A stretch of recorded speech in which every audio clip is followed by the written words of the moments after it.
Good evening everyone. My name is Rainiel D. Hirado, and for this video, we will going to talk about the views of culture, which is Etic and Emic. Let us go to my presentation. Etic and Emic views of culture. What are the contents of this video? First, we will define what culture is. Second, we will differentiate Etic from Emic. Third, we will know the importance of Etic and Emic. Number 4, I will going to test your knowledge. And number 5 is a secret. First, what is culture? Culture is a word for the way of life of groups of people, meaning the way they do things. It is an integrated pattern of human knowledge, belief, and behavior. The outlook, attitudes, values, morals, goals, and customs shared by a society. Sabi dito, culture is the way of life. Meaning, ang culture is naging part na kung paano tayo mamuhay sa araw-araw.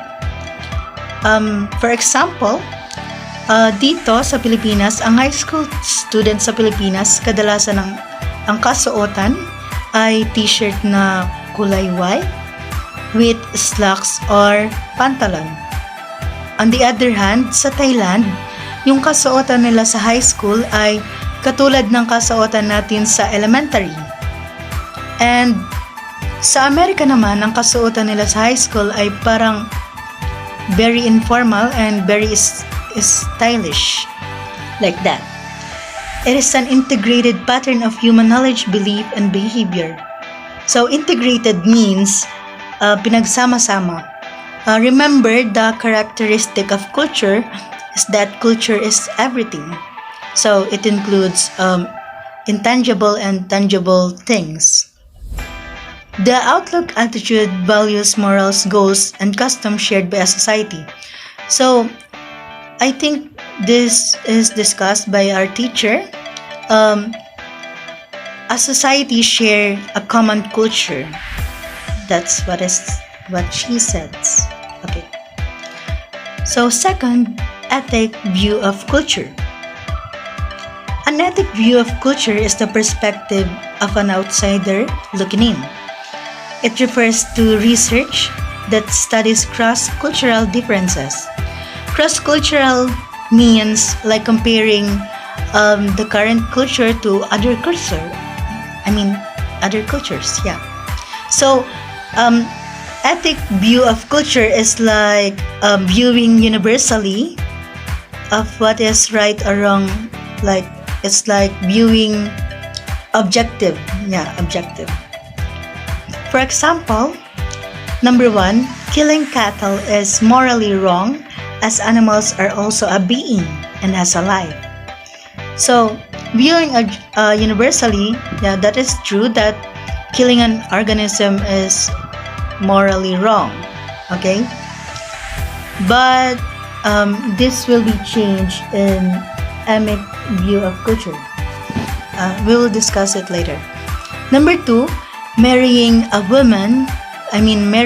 many women rather, is bad as it is a sign of lustfulness. Lustfulness is like pagnanasa. Yes, pagnanasa. Marrying many women is polygamy. So, in some countries, this is allowed, but viewing morally like parang mawawala yung loyalty ng isang lalaki pag nagpakasal sa maraming babae. So, we will know what subjective view of Emic is this example. So, Emic view of culture. Emic approach to studying human culture focuses on the members of culture being studied. Their words, perceptions, and beliefs are the main sources of information used to understand the culture. For this reason, the Emic approach is often referred to as insider approach. So, yung ethic, diba, is outsider approach kasi it's viewing like objective or universal. So, this Emic approach is viewing subjective, meaning para siyang opinion not opinion, but like dito lang siya sa society. So, yung magiging basehan dito is Emic approach, like interviewing the people inside the society, or you can experience the culture itself to have this approach. For example, this is the Emic approach. In the previous example, sacrificing a cattle for the ritual will bring us good harvest for the whole year. So, this is viewing subjectively in the first example. So, ang first example is like killing cattle is morally wrong. Okay? So, in Emic approach, sacrificing a cattle is like doing for ritual, and yung paniniwala nila is magbibring yun ng good harvest for the whole year. Pero dun lang yun sa kanilang society. Number 2, polygyny in Islam was created for the purpose of taking care of fatherless children or orphans. So dun sa Etic approach natin kanina is marrying many women is morally wrong because it's a sign of lustfulness. So here, polygyny, may reason naman kung bakit nagpapakasal sila ng marami. So yung reason nila is taking care of fatherless children or orphans. Okay? So this is viewing subjectively based on their religion. What is the importance of Etic and Emic? The importance of Etic and Emic is to obtain a detailed understanding of culture and to avoid interpreting others through their own cultural belief. Kasi minsan, di ba, pag nakikita natin yung culture ng iba, for example, yung view ng pagkain natin ng dinuguan, so yung pag-view nila ng pagkain natin ng dinuguan is like disgusting, somewhat like that.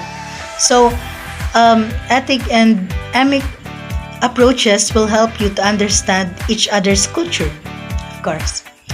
Number 2 is for adapting in a society, living in a new country which has different practices compared to us. So, for example, you can use this Etic and Emic if you are like immigrating to other country. So, you need to adapt to their culture in order to live a life there. Yeah. So that's it for our lesson, and now I will going to test your knowledge. Can you identify which shows or tells us an Emic or Etic view of culture? So you can pause the video and answer it in a piece of paper, and you can comment down below. Okay, so let's answer. Number 1, a sociologist working on a research study about the life of the informal settlers in the urban area. So a sociologist working on a research study, okay? So informal settlers is like illegal living in a house, parang squatter ganon.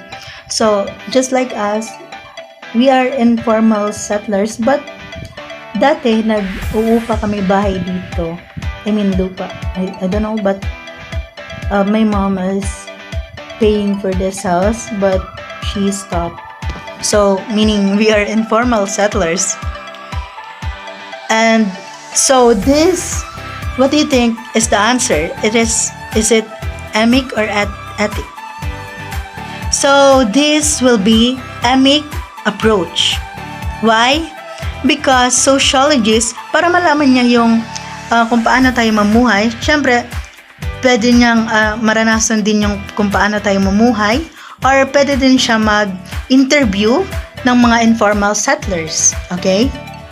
Number 2, based on their culture, people of India do not eat the meat of cow because they are considered cattle or cow as sacred animal. So what do you think is the answer? Is it Emic or Etic? So obviously, it is Emic because it views subjective. Okay? So, kung sa atin, kung halimbawa mag-view tayo ng objective, in objective approach, so killing a cattle is pwedeng good, acceptable, kasi pwedeng basic necessity siya, or pwede siyang gawing ulam or pagkain. Okay? Or for consume purposes. Number 3, the World Health Organization and other nations of the world working together to find solution to pandemic brought by COVID-19 virus. So what do you think is the answer? Is it Emic or Etic views of culture? Right. It is Etic view of culture. Why? Because it views objectively. Okay? Number 4, teenagers' perception about dating and marriage. So this is, what do you think is it? Okay, right. This is Emic view of culture. Why? Because it is subjective, and we will know pag teenagers' perception, we will know their subjective opinion in dating and marriage. Maybe their perception is based on their own religion or their own culture. Number 5, a journalist in an immersion activity about the life and ideology of rebel groups. So this is an Emic view of culture because this is the clue word, which is ideology. So ang mga theory or ideology is like objective or nagbe-base siya sa outsiders. So this is no, that's wrong. Sorry. So journalist immersion. So journalists, sorry for that. Number 5 is Emic. Yes. This is subjective, yeah. This is subjective, not Etic. Subjective, ibig sabihin yung journalist is pupunta siya doon sa mga kung paano namumuhay yung mga rebel groups. So pwede siyang mamuhay din doon, or pwede siyang interview sa mga rebel groups. So that is Emic. That's not objective, okay? I'm wrong. Sorry for that. So this is the secret content of the slides. This is a goodbye message for all of you. A people without the knowledge of their past history, origin, and culture is like a tree without roots, by Marcus Garvey. So it's like what Jose Rizal said, ang hindi lumingon sa sariling pinanggalingan ay mas mahigit pa sa malansang isda.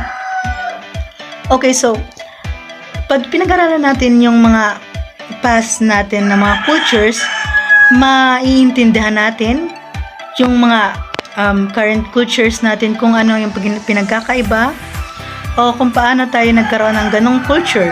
For example, sinakop tayo ng Espanyol, naging religious, naging Kristiyano, like that. And that's all for today's video. Thank you.